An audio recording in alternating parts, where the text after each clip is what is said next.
Hello friends, तो आज हम पढ़ेंगे BA third semester political science का चैप्टर 2।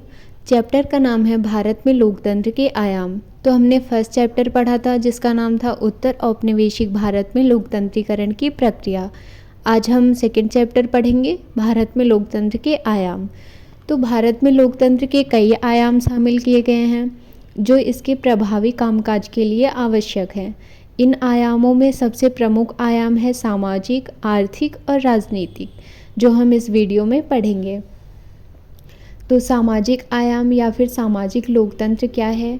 सामाजिक लोकतंत्र से अभिप्राय है कि लोगों के बीच सामाजिक रूप से किसी भी प्रकार का भेदभाव न किया जाए।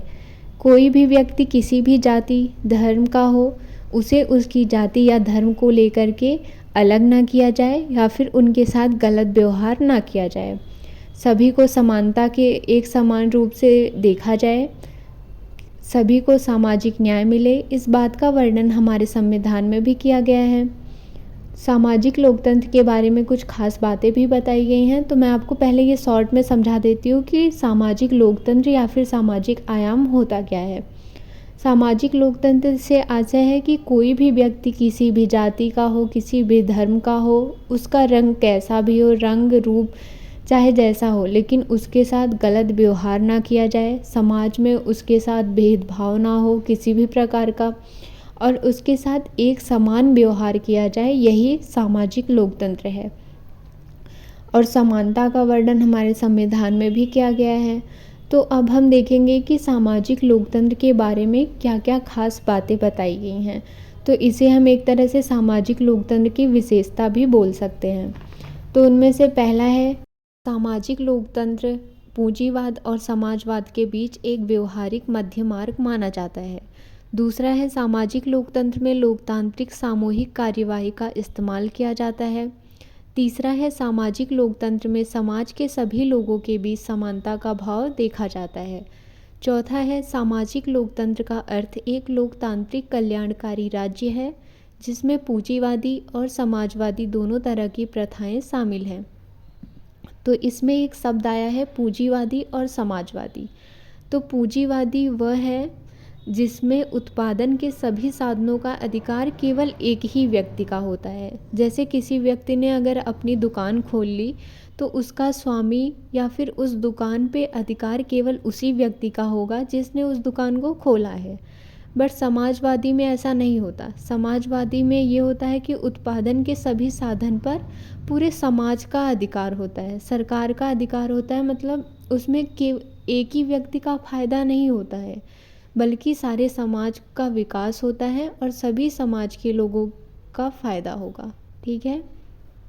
तो उसके बाद हम देखेंगे आर्थिक लोकतंत्र क्या है।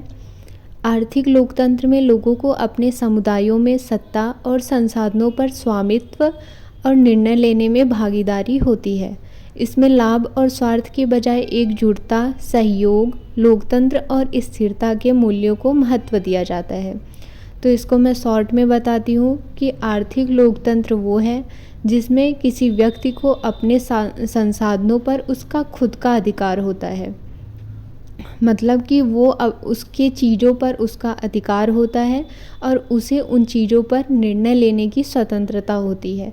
इसमें लाभ और स्वार्थ के बजाय एकजुटता, लोगों को एक साथ लेकर के चलना, उनका सहयोग और स्वतंत्रता को ज़्यादा महत्व दिया जाता है। समझ आया? उसके बाद हम पढ़ेंगे आर्थिक लोकतंत्र की कुछ खास बातें।